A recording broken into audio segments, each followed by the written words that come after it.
युधिष्ठिर कहना क्या चाह रहे हैं? छठे दिन से पहले इतना भी घर में धन ना हो कि सब्जी बन जाए, नमक से रोटी खा लेते हो, चटनी से रोटी खा लेते हो, इतना भी सामर्थ्य ना हो कि रोज सब्जी खा ले। परंतु कौन सुखी है? यदि अंधेरे में भी बात तुम तक पहुंच जाए तो मुझे बताना अपनी प्रतिक्रिया से। कहते हैं युधिष्ठिर, पंचमे ऐनी षष्ठे वा शाकम पचती स्वगृहे, पांचवें छठे दिन सब्जी बनती हो, पहले 4-5 दिन चटनी से रूखी रोटी खा लेते हो, परंतु अनिर्णय शरीर परिवार पर कर्जा ना हो, वारी चले सह मोदते, सुखी तो वो है। पांचवें छठे दिन सब्जी बनती हो, परिवार पर कर्जा ना हो, सर पर कर्जा ना हो, अनिर्णय सर पर कर्जा ना हो, चा प्रवासी छे और 2 जून की रोटी कमाने के लिए अपने माँ बाप, अपनी पत्नी, अपने बच्चों से दूर जाकर प्रदेश में न कमाना पड़ता हो, अपने सूखी रूखी सूखी रोटी अपने माता पिता के चरणों में, पत्नी के प्रेम की छांव में, बच्चों के किलकिलाहट के बीच में बैठकर रूखी सूखी रोटी भी जो खा लेता है, संसार में बस सुखी तो वही है। मैं ये बात क्यों कहने चला हूं तुम्हें? मैं ये बात कहने क्यों चला हूं तुम्हें? आज की स्थिति आप अपनी देखिए। ये हमारे जो बुजुर्ग बैठे हैं ना, ये अपने जमाने को बहुत अच्छी तरीके से जानते हैं। ना डाकू का इतना डर था, ना प्रेत का इतना डर था, किसी चीज का इतना डर नहीं था जितना कर्जे से डरते थे लोग। ये बाजारवाद ने तुम्हारे परिवारों को ऐसा करके छोड़ दिया है। किसी परिवार का कोई नौजवान पढ़ने 10वीं 12वीं में पढ़ने वाला बच्चा भी ऐसा नहीं है जो 200-400 की किस्त ना भर रहा हो। बच्चे पर कर्जा है, कहां से सुखी हो जाओगे? एक बेटा अपने पिता से कहता है मोबाइल लेना है, आईफोन। अरे बेटा, मेरा सामर्थ्य नहीं है, कहां से लाऊंगा 40-50 हजार रुपये? उसने कहा मैंने अभी ऐड देखा था, 0 पेमेंट पे मोबाइल फोन लाओ और 500 रुपये महीना देते रहो। पिताजी के भी दिमाग में आया 500 रुपये में तो क्या फर्क पड़ता है, मोबाइल ले लिया। फिर दूसरे बेटे ने मोबाइल ले लिया। अरे 500 रुपये महीना दे रहे हो, कर्जा है ना सर पे तुम्हें, ऐसी कौन सी ये मजबूरी है कि तुम्हारे 100 कर्जे लेकर पूरे होंगे? ये हमारी संस्कृति ऐसी नहीं थी। इसलिए युधिष्ठिर कह रहा है सुखी वो है जिसके सर पर कर्जा नहीं है। दूसरी एक बात और नीतिकार कहता है। नीतिकार कहता है कि कुछ चीजें हैं जो परिवार को नरक बना देती हैं। अत्यंत कोपे कटुकाच वाणी दरिद्रताच सब जनेषु वैरम, नीच प्रसंग है कुलहीन सेवा नरकस्य चिन्हानि गेहे स्थितानाम। ये बातें बड़ी गहराई से दिल से सुन लेना। नीतिकार कहता है ये चीजें हैं कुछ, ये विषय है कुछ जो एक परिवार को स्वर्ग से नरक बनाने के लिए पर्याप्त है। उनमें से पहला है अत्यंत कोपह, जिस परिवार में बिना सोचे समझे एकदम छोटी छोटी बातों पर क्रोध कर दिया जाता है, भड़क जाते हैं। चाहे वो पत्नी हो, चाहे वो पति हो, चाहे वो ससुर हो, चाहे वो सास हो, जिसमें भी जरा सा धैर्य नहीं, जरा सी बात हुई कि एकदम भड़क उठे। जिस परिवार में एकदम अत्यंत क्रोध की लहरें दौड़ पड़ती हो, नीतिकार कहता है वो परिवार नरक है। अगर परिवार को स्वर्ग बनाना चाहते हो, सबसे पहले इस क्रोध को अपने जीवन से, अपने परिवार से हटा दो। मैं हरियाणा के, पंजाब के एक जिले में ऐसे प्रवचन करने के लिए गया। प्रातः काल का प्रवचन हुआ तो एक दंपत्ति, नव दंपत्ति, पति पत्नी मेरे पास आए और आकर बोले आचार्य जी, हम चाहते हैं कि दोपहर का भोजन आप हमारे यहाँ करो। मैंने कहा देखो ये व्यवस्था सारी आयोजकों की है, यदि आयोजक इस बात की अनुमति दे देते हैं तो मुझे कोई आपत्ति नहीं है। उन्होंने आयोजकों से बात की, रिक्वेस्ट की और वे मुझे लेकर अपने घर चले गए।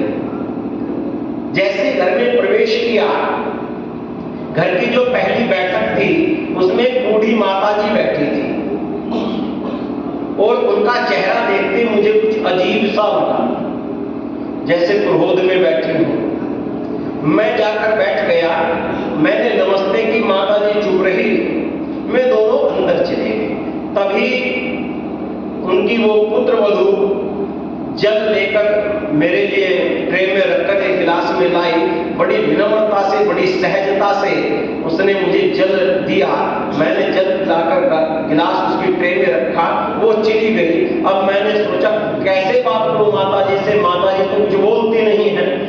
मैंने बड़े प्रेम से, बड़ी सहजता के साथ और मन में बड़ी प्रसन्नता भरकर माता जी से कहा, माता जी बड़ी भाग्यशालिनी हो, बहू बहुत अच्छी मिली है।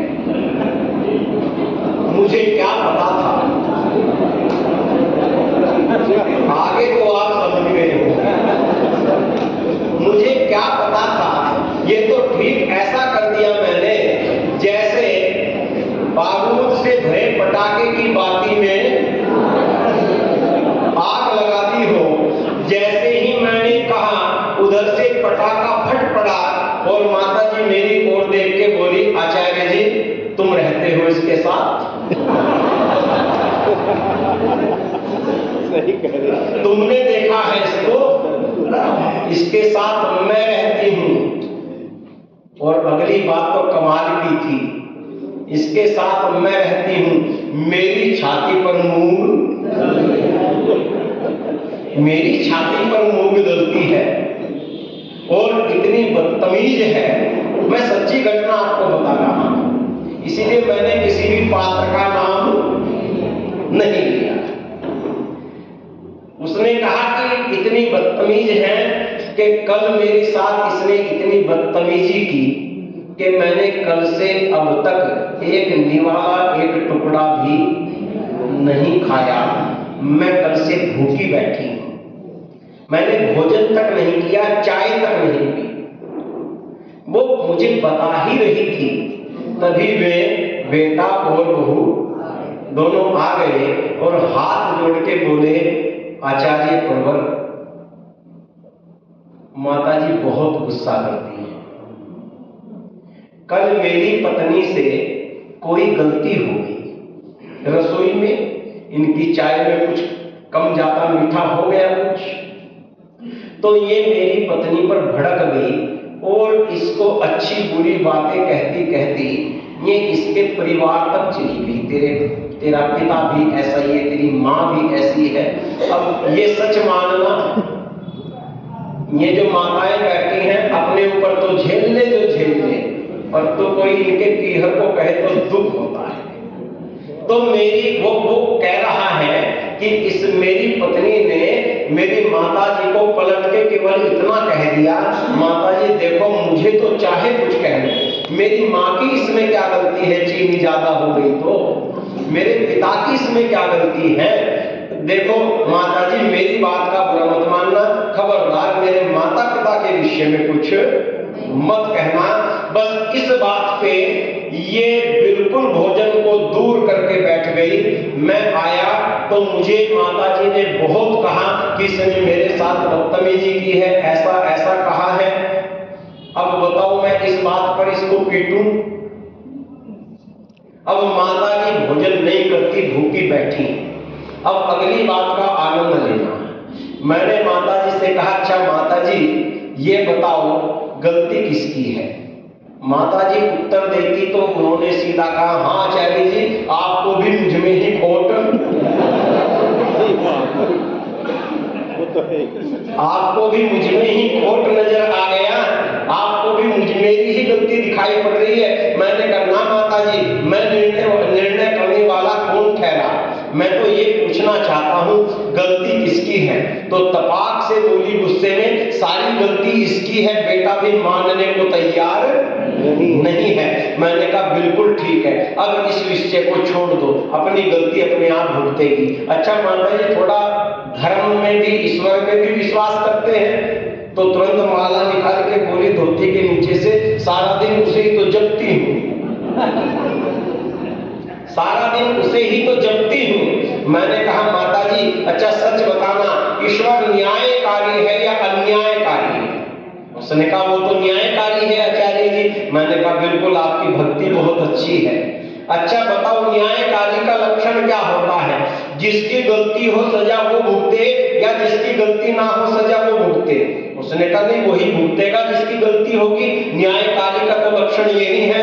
मैंने कहा हाथ जोड़कर माता जी बुरा मत मानना, मैं तो कल से दोनों बाहर होटलों पर चाय पानी खाते फिर रहे हैं, प्रवचन सुनते फिर रहे, मजे ले रहे हैं। तुम कल से भोजन छोड़ी सजा भुगत रही हो, सच बताओ वो गलती किसकी है? ताली बजानी तो ढंग से बजाना। अगर परमात्मा न्यायकारी है, परमात्मा उसी को सजा भुगतवाता है जिसकी गलती है, तो माता जी इधर उधर मत देखना, मेरी आंखों में देख कर बताओ, ये तो दोनों मस्त है कल के। तुम भोजन छोड़े बैठी हो, बुढ़ापे में बीपी बढ़ जाएगा, ये स्थिति खराब हो जाएगी। चिड़ी बैठी हो, ना हंसती हो, ना बोलती हो, ना खाती हो, ना पीती हो, ये किस बात की सजा परमात्मा तुम्हें दे रहा है कल से? वो बोली हाँ, फिर तो गलती मेरी है, फिर तो गलती मेरी है। सारे हंसने लगे। मैं दोनों अंदर को गए। मैं माताजी तब तक उनका हृदय परिवर्तित हो चुका था। मैं मुझसे बोली आचार्य जी एक बात बताऊं? मैंने कहा बताओ माताजी। सच तो यही है कि मुझे गुस्सा बहुत आता है। जरा जरा सी बात पर भड़क पड़ती हूँ। और मंत्र क्या कह रहा है, श्लोक क्या कह रहा है? ये घर के नरक का पहला कारण है अत्यंत कोपः, एकदम अत्यधिक क्रोध कर देना, ये घर की नरक लाने का पहला कारण है। वो बोली मुझे क्रोध बहुत आता है, और ना भी क्रोध करूं तो ये दिलवा देते हैं। बस क्रोध मेरी आदत बन गई है। बस आप में जिसमें भी ये लगता हो कि क्रोध में करना नहीं चाहती या चाहता, घर में क्रोध हो जाता है, क्रोध आ जाता है, बहुत बार सहन नहीं होती बातें, मैं सारे सुन लेना। यदि तुम्हें लगती है कि ये क्रोध मेरी आदत है, बस यहीं से बीमारी की जड़ है। जब तक इसे आदत मानोगे छोड़ ही नहीं सकते। मैंने कहा माता जी क्रोध आदत है आपकी? उन्होंने कहा हाँ आचार्य जी आदत ही है। मान्यता कौन क्रोध करना चाहता है? मैंने कहा माता जी आदत का चिन्ह ये होता है, आदत का लक्षण ये होता है, आदत समय स्थान और परिस्थिति नहीं देखती। जिस आदमी को नाक में उंगली देने की आदत पड़ गई हो ना, उसे कहीं बैठा लो कितने सभ्य समाज में, एक बार तो उंगली, इसे कहते हैं आदत, जो समय स्थान और परिस्थिति नहीं देखती।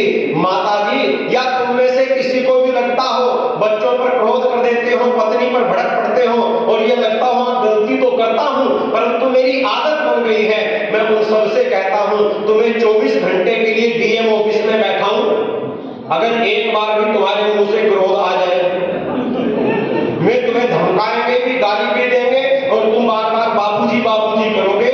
24 घंटे में एक बार क्रोध नहीं आएगा। ये परिभाषा क्या कहती है? ये क्रोध का सबसे बड़ी कमजोरी ये है, ये अपने अधीनस्थ पर आता है, अपने से कमजोरों पर आता है। जो हमारी सहते हैं हम उन्हीं से कहते हैं, जो हमारी सहते हैं हम उन्हीं से कहते हैं। अन्यथा जो सहता नहीं है उससे कहने की हिम्मत भी हमारे अंदर नहीं है। अरे क्रोध करने वालों, ये छोटे छोटे बच्चे, ये माताएं, ये पिता, ये पत्नी, ये पति, जिसको भी क्रोध आता हो, ये तुम्हारे क्रोध को सहने के पात्र हैं। ये तो प्रेम करने की वस्तुएं हैं, इन पे अंगार बरसाने की कोशिश मत करना। एक छोटा सा अंगार जिस दिन सहने वाले का धैर्य टूट गया, उस परिवार को जलाकर राख कर सकता है। इसलिए मैं कह रहा हूं अत्यंत कोपः, क्रोध करना छोड़ दो। कैसे छूटेगा? आगे कहते हैं अत्यंत कोपः कटुकाच वाणी, कड़वी वाणी का प्रयोग छोड़ दो। यदि कड़वी वाणी का प्रयोग छोड़ दिया परिवार में, तो क्रोध आना अपने आप बंद हो जाएगा। कड़वी वाणी क्रोध के पटाखे की बाती में लगी हुई तिल्ली के समान होती है। किसी को क्रोध ना भी आए तो इंग्लिश में कहते हैं इसको, इसका ऐसी बात कहो कि इसका ईगो हर्ट हो जाए। ये पता नहीं कहां से ये परंपरा चल गई ईगो हर्ट की।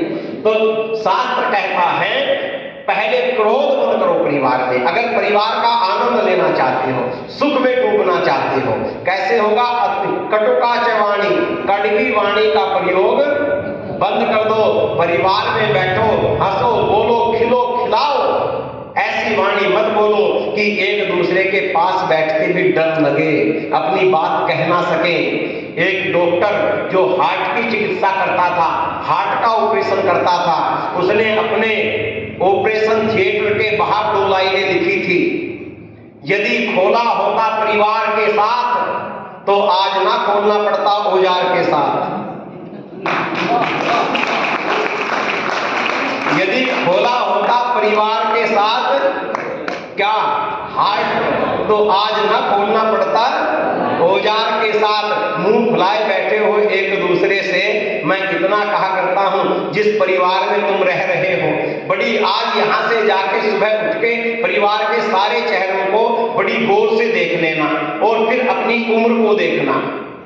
जिस परिवार में बात बात पर भड़कते हो, जिस परिवार में बात बात पर कलह खड़ी कर देते हो, उस परिवार के चेहरों को बड़ी गौर से देखना। यदि आप 30 साल के हो, 50 साल के हो, तो इन चेहरों को आपने 50 साल पहले अनंत काल पीछे तक कभी भी देखा? अगर मैं 40 साल का हूं तो आप सबके चेहरों को मैंने 40 साल पहले अनंत काल पीछे तक कभी नहीं देखा था।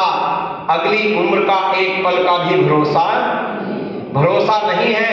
यदि औसत आयु भी मान लो 40 साल और मान लो, 40 साल बाद हम ऐसे बिछड़ेंगे सभी कि आगे भविष्य में अनंत काल तक दोबारा कभी ये चेहरे देखने को नहीं मिलेंगे। कुछ थोड़ा सा समय इन चेहरों के साथ बिताने का दिया है परमेश्वर ने, थोड़ा सा समय इन चेहरों के साथ खिलखिलाने का दिया है। यदि इतने थोड़े से समय में भी मुंह फुला कर एक दूसरे से मुंह फेर कर जिंदगी गुजार रहे हो तो तुमसे 100 गुना अच्छे पशु हैं। इसलिए परिवार में आनंद लेना हो तो अत्यंत कोपय, कटुकाच वाणी, कड़वी वाणी का प्रयोग दूर कर दो। एक नौजवान ने मन में संकल्प लिया कि मुझे आज फैसला लेना है कि मैं गृहस्थ बनूं या सन्यासी बनूं। ऐसा विचार करके वह एक सन्यासी के पास गया और सन्यासी के पास जाकर अपनी जिज्ञासा को प्रकट किया और कहा, महात्मा मुझे बताएं आप, मैं गृहस्थ बनूं या सन्यासी बन जाऊं? महात्मा ने उसको कोई उत्तर ना दिया। एक कागज पर एक एड्रेस लिखा और उसके हाथों में देकर बोला, भाई मेरे, यदि इस प्रश्न का उत्तर चाहिए तो जा इस एड्रेस पर चला जा, इस पते पर चला जा, ये व्यक्ति तुझे इसका उत्तर देगा। वो 200 किलोमीटर का सफर करके एक गांव में गया। वो एड्रेस था राम किशन नाम के किसान का। नाम याद रखना, किसका था? राम किशन नाम के एक किसान का वो एड्रेस था। वो उसके द्वार पर गया, आवाज लगाई, भाई राम किशन है? कोई आवाज ना आई तो पड़ोसी ने बताया, भाई ये तो दोनों पति पत्नी प्रातः काल ही खेत पर चले जाते हैं, शाम को आते हैं, पास में ही खेत है, तुम जाकर वहीं मिल लो। वो व्यक्ति, वो नौजवान खेत पर चला गया। अब खेत का दृश्य क्या था उसको अपनी आंखों में बसाना। खेत के बीच में एक कमरा बना था, कमरे के सामने बरामदा था और बरामदे में एक गृहिणी, एक स्त्री झाड़ू लगा रही थी और बरामदे के ठीक सामने खेत की मेड़ पर, डोल पर एक किसान बैठा हुआ कुछ कार्य कर रहा था। अब इसने वहां जाकर आवाज लगाई, आवाज लगाकर बोला, भाई राम किशन है? वो व्यक्ति खड़ा हो गया और खड़ा होकर हाथ जोड़कर बोला, भाई मेरा ही नाम राम किशन है। वो पास आया और बोला, भाई ये बताओ, मैं विवाह करूं या संन्यास ले लूं? गृहस्थ करूं, गृहस्थ बनूं या मैं संन्यास ले लूं? उसने कहा, मेरे मित्र, हो ना हो तुझे उस महात्मा ने भेजा है, उसने कहा हाँ तुम्हें कैसे पता? छोड़ बात, तू अतिथि है, तेरे प्रश्नों का भी उत्तर मैं दूं, उससे पहले कुछ अतिथि सत्कार तो कर दूं। उसने वहीं मेड पर उसको अपने पास बैठा लिया। अब दूसरी बात बड़े ध्यान से याद रखना, दोपहर के 12 बजे थे। कितने बजे थे? 12 बजे थे। चिलचिलाती धूप निकल रही थी। क्या निकल रही थी? धूप निकल रही थी। अब उसको पास में बैठा कर इस रामकिशन ने अपनी धर्मपत्नी को आवाज दी और आवाज देकर कहा, श्रीमती सुनती हो, मेरा कोई सामान खो गया है, मिल नहीं रहा है, एक लैंटर्न तो जला कर लाना। अब कितने बजे हैं? क्या निकली है? ये क्या मंगा रहा है? अब ये जो नौजवान बैठा था, बच्चे शांत, ये जो नौजवान बैठा था इसके मन में आया मैं गलत एड्रेस पर आ गया। ये आदमी तो आधा पागल है, इतनी धूप निकली है और ये लैंटर्न मंगा रहा है। पत्नी आई, लैंटर्न जला कर लाई और वहां रखकर चलने लगी तो पति ने कहा, देवी सुनती हो, अतिथि आए हैं, अपने हाथों का वो मीठा रस भरा दूध तो बना कर लाओ। पत्नी गई, दूध बनाने लगी, स्टोव पर दूध गर्म किया, 2 डब्बे रखे थे, एक में नमक था, एक में बूरा था। आज जल्दी में गलती से ये नमक का डिब्बा खुल गया और बढ़िया 4 चम्मच घोल दिया और ट्रे में रखकर स्वच्छ गिलासों में दूध लेकर आई। एक गिलास रामकिशन ने उठा लिया, एक गिलास उस नौजवान ने उठा लिया। पत्नी चलने लगी लौटकर, रामकिशन ने घूंट दूध की अंदर ली मुंह में और पीकर अपनी पत्नी को आवाज लगाई, रुको।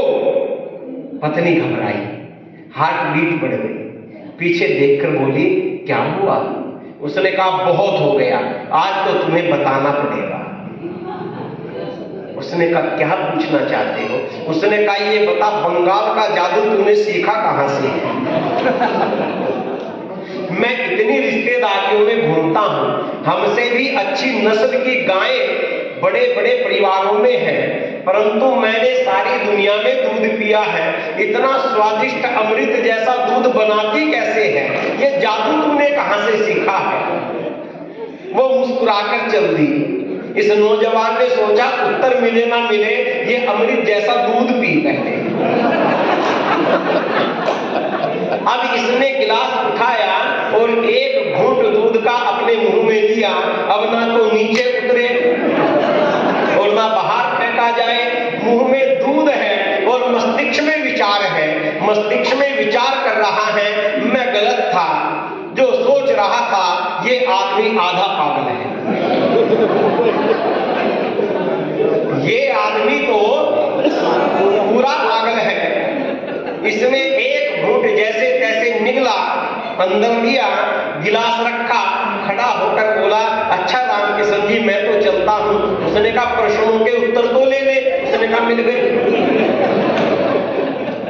हो गया उत्तर, अब चलने दे। उसने कहा नहीं, जब आया है तो पूछ तो सही। उसने कहा तुझसे पूछूं? भले आदमी पागल आदमी दिखाई देता है, तो क्या उत्तर देगा? उसने कहा तेरा किराया खर्च हो गया है, सारा दिन लग गया है, सही या गलत उत्तर तो लेके जा। उसने कहा बता क्या पूछूं? मैं तो ये पूछने आया था, और गंभीरता से सुनना, मैं तो ये पूछने आया था मैं गृहस्थ बनूं या सन्यासी, बता क्या उत्तर देगा? उसने कहा मेरे मित्र, यदि गृहस्थ में बिना किसी विवाद के आनंद के साथ जीवन के हर पल के आनंद को निचोड़ कर पी जाना चाहता है तो मेरे जैसा गृहस्थ बनो, तो मेरे जैसा गृहस्थ बनो। यदि जीवन के हर एक पल के हर एक क्षण के आनंद को निचोड़ कर जीना चाहता है तो मेरे जैसा गृहस्थ बन। उसने कहा तेरे जैसा? कंफ्यूजन है भाई, तेरे जैसा बनूं? उसने कहा हम मेरे जैसा बन। वो नौजवान गंभीर हो गया। अब आप भी गंभीर हो जाना, अब मत हंसना, सुनना केवल। वो नौजवान गंभीर हो गया। उसने कहा तेरी बात में गहराई है रामकिशन, अब मैं धीरे धीरे समझ रहा हूं कि तू कुछ कहना चाहता है जो मेरी बुद्धि में आ नहीं रहा है। निश्चित रूप से महात्मा ने तेरा नाम लिया तो बहुत गहरी बात कहेगा। बता मुझे तू कहना क्या चाहता है, तेरे जैसा गृहस्थ बनूं? उसने कहा हाँ, यदि सुख चाहता है गृहस्थ जीवन में तो मेरे जैसा गृहस्थ बन। उसने कहा मैं समझा नहीं। उसने कहा ये बता, रामकिशन बोला नौजवान से, ये बता जब मैंने अपनी पत्नी से लैंटेन लाने के लिए कहा था क्या तेरे मन में कुछ आया था? उसने कहा आया था। क्या ये आदमी पागल है? दोपहर में पूरी चिलचिलाती धूप में लैंटेन का क्या काम है? उसने कहा मेरे मित्र सुन, जो विचार तेरे मन में आए थे क्या मेरी पत्नी के मन में नहीं आए होंगे? इस भरी दोपहर में लैंटेन का क्या करेंगे? परंतु अब सुनना, परंतु मेरे मित्र, मेरी पत्नी ने अपने मन में उठे हुए प्रश्नों को दबाकर आए हुए अतिथि के, बाहर के व्यक्ति के सामने मेरे सम्मान की रक्षा की है, मेरी आज्ञा का पालन करके।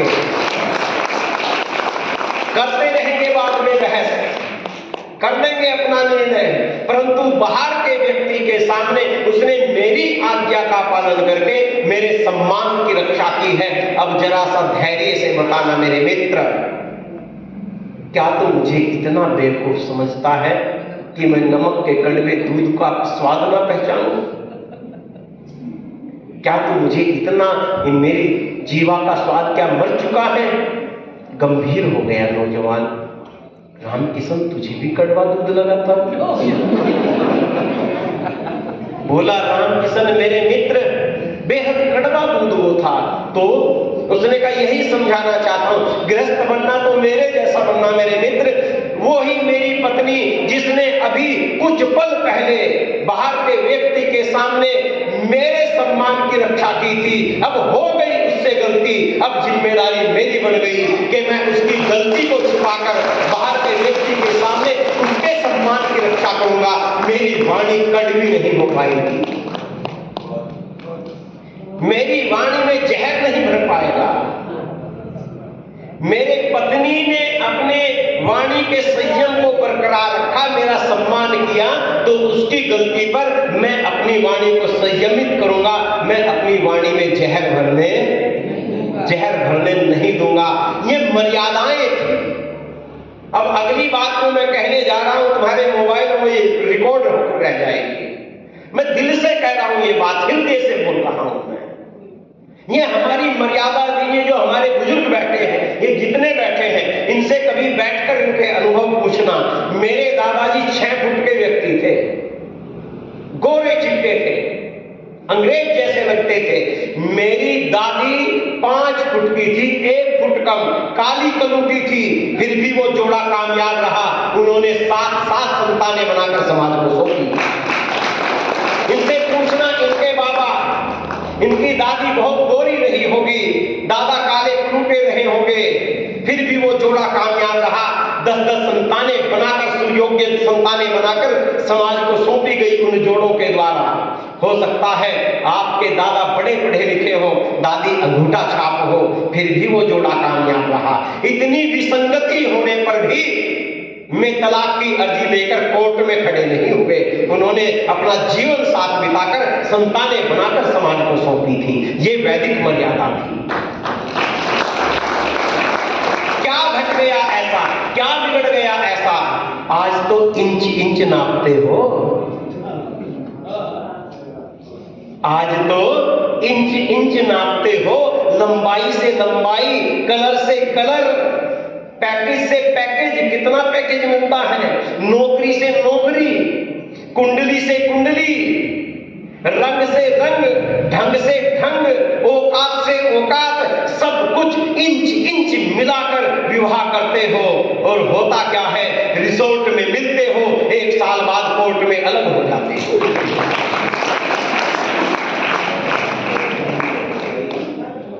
रिसोर्ट में मिलते हो, कोर्ट में अलग हो जाते हो। यदि आंकड़ों की बात करूं, आपके उत्तर प्रदेश में 12 लाख से ज्यादा केस कोर्ट में चल रहे हैं, बेटियां घर बैठी हैं। ये आपकी वैदिक मर्यादा थी क्या? कहां से आए ये संस्कार? ध्यान रखना, जब भी आपसे, बोर तो नहीं हो गए, जब भी आपसे कोई हालचाल पूछता था, आज तक भी ये मर्यादा नहीं हुई है, या आपके यहां से कोई आकर कहता था मैं कैसे है, कैसे लगे मैं लोग, आप एक शब्द सुनते होंगे हमेशा, अरे उनका रहन सहन बहुत बढ़िया है। आपने कभी शब्द पर ध्यान दिया, रहन के साथ क्या शब्द जुड़ा था? सहन। याद रखना, रहना उसका ही घर में अच्छा हो सकता है जिसका सहना काबिल तारीफ। जिसका सहना अच्छा नहीं हो सकता, उसका रहना अच्छा नहीं हो सकता।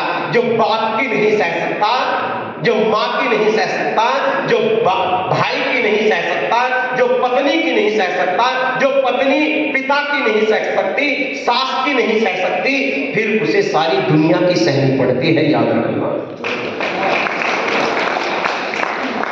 उसे सारी दुनिया की सहनी पड़ती है।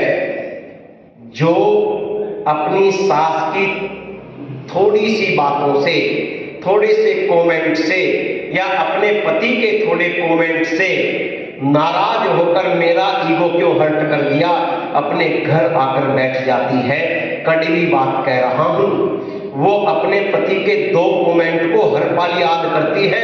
जब उसकी भाभियां कमेंट करती है, कब तक हमारी छाती पे यहीं पड़ी रहेगी, चुपचाप सहती है उन सारे कमेंट को।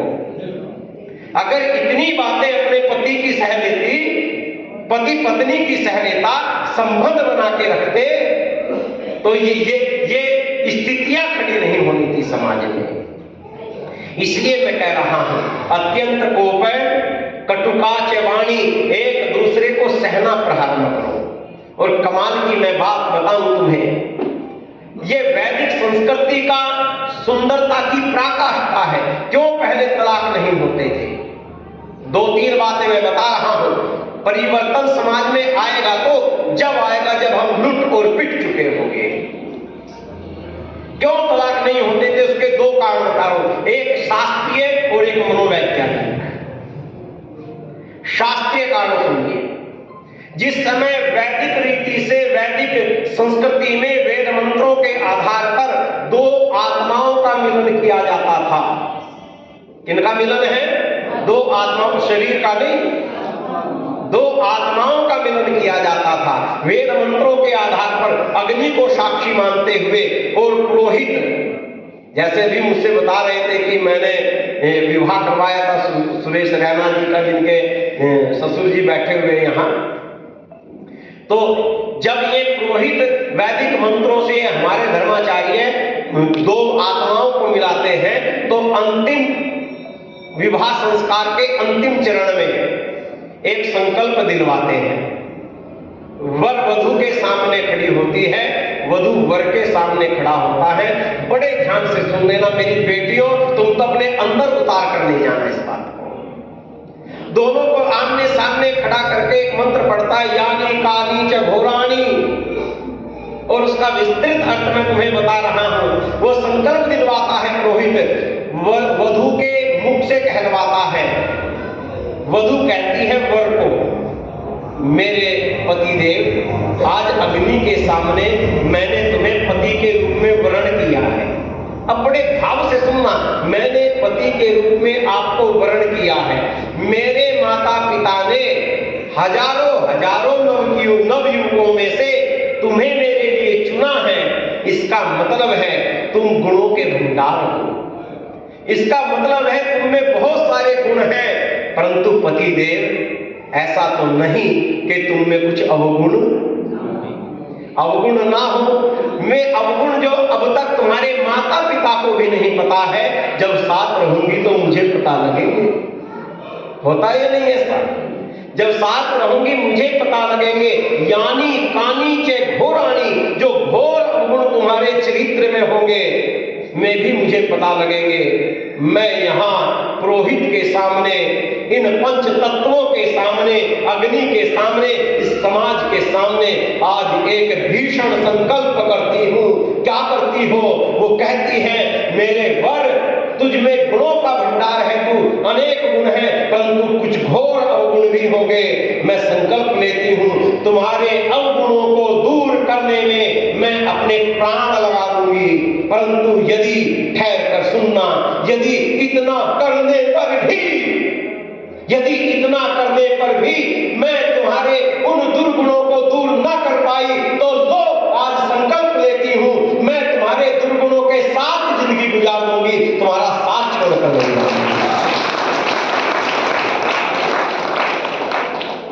जो आज नहीं पता है कल पता लगेगा तुम्हारे दुर्गुणों के बारे में।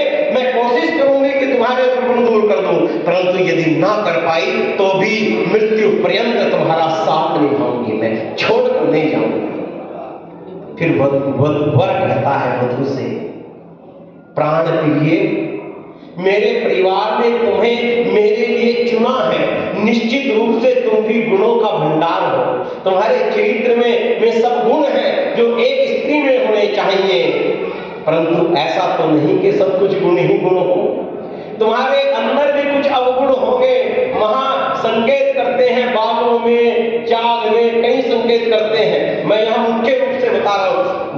वर कहता है वधू से, तुम में भी बहुत सारे अवगुण होंगे, मैं भी अपने प्राण लगा दूंगा तुम्हारे चरित्र से उन अवगुणों को दूर करने के लिए। परंतु एक बात का वचन देता हूं, यदि इतना करने पर भी मैं तुम्हारे अवगुण दूर ना कर पाया, आज से तुम मेरे हुए, बस इतना पर्याप्त है, मैं तुम्हारे अवगुणों के साथ जीवन गुजार दूंगा।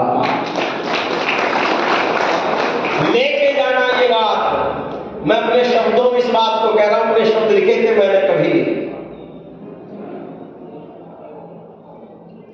धूप चांद गया तो रात खत्म। मैं अक्सर विवाह संस्कार में वर के वधू से दोनों के कहलवाता हूं, ये चांद गया तो रात खत्म, मेरे साथ बोलते रहना, चांद गया तो रात खत्म, धूप खिली बरसात, धूप खिली बरसात खत्म। ये तो कोई प्रेम नहीं है जिसम मिले जज्बात, ये तो कोई प्रेम नहीं है जिसम मिले जज्बात खत्म। अब अच्छा बुरा तुम जानो, अच्छा बुरा तुम जानो, तुम मेरे हुए, बस बात खत्म। तुम मेरे हो, बस बात खत्म। इसलिए तलाक नहीं होते थे, ये शास्त्रीय कारण था। आज सारे तलाक हो क्यों रहे हैं?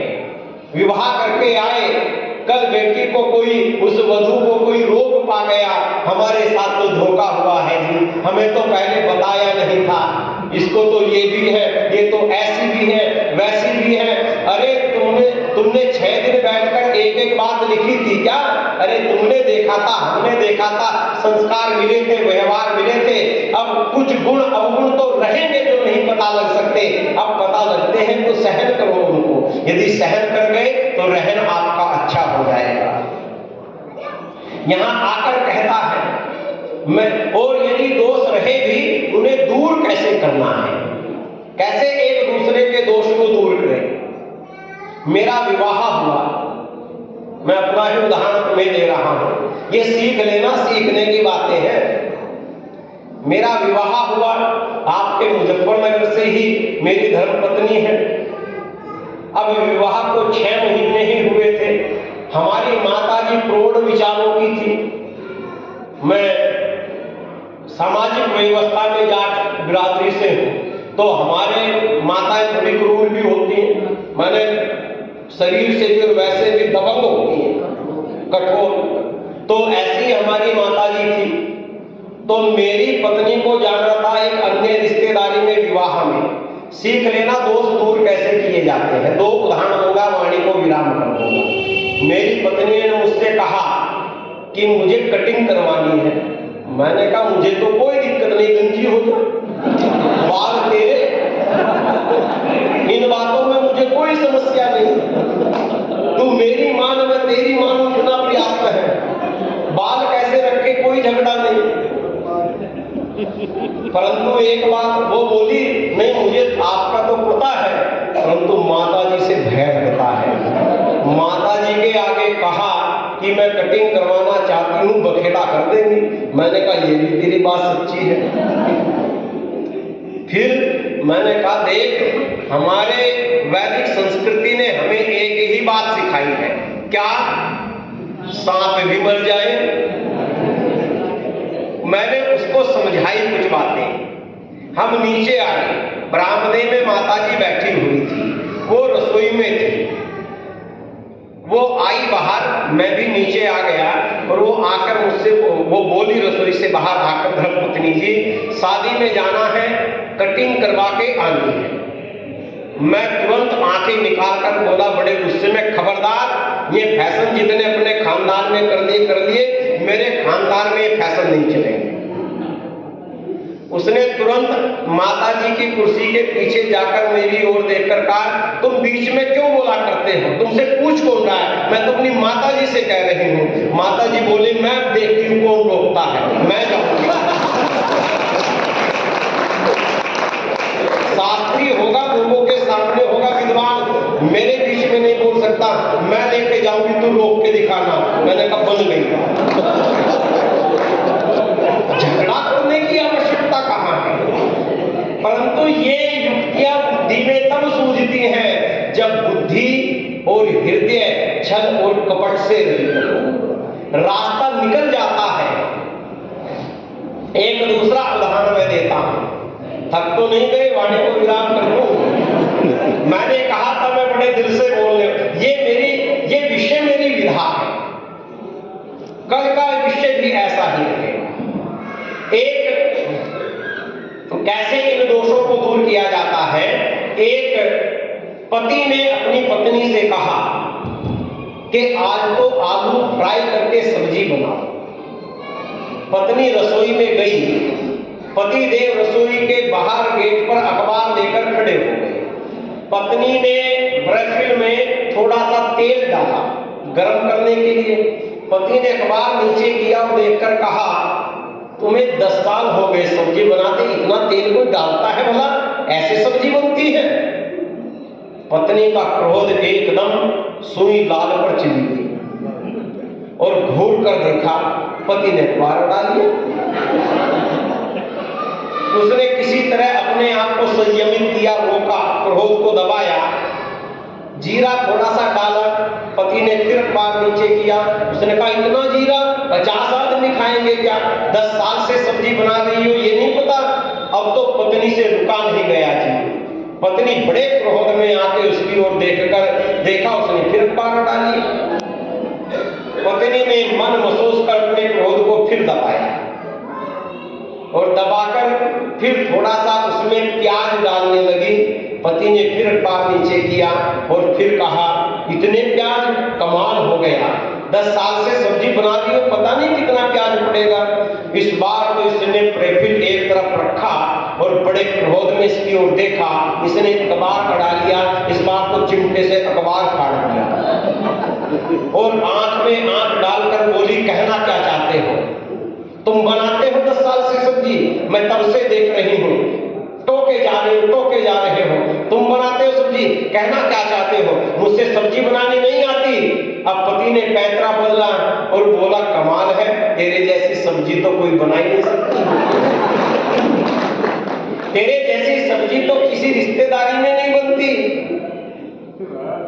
उसने कहा, मजाक कर रहे? नहीं, मजाक नहीं करो, सच में। उसने कहा, तो तब से ये क्या था? बड़ी विनम्रता से आंखों में आंखें डालकर पति बोला, ये कुछ भी नहीं था, मैं ये समझाने की कोशिश कर रहा था, जब भी तुम मेरे साथ कार में चलती हो और बात बात पर टोकती हो, ब्रेक नहीं मारा, ये नहीं मारा, मैं ये समझाना चाह रहा था, क्या 10 साल से मुझसे गाड़ी चलानी नहीं आती? पत्नी की आंखों में जलधारा बहने लगी, हाथ जोड़कर पति से बोली, कमाल हो गया, आज मेरा दिल फटा जा रहा है। तुम 10 साल से मेरी ये टोक सहन करते आ रहे थे, मुझे 3 टोक सहन नहीं हुई अपने काम में। तुम महान हो, मैंने बड़ा अत्याचार किया तुम्हारे ऊपर। चरणों में गिरकर माफी मांगने लगी। याद रखना, किसी को बदलने का तरीका ये भी होता है। कड़वी वाणी से दुनिया में आकर किसी ने किसी को नहीं बदला। आप सभी का बहुत बहुत धन्यवाद।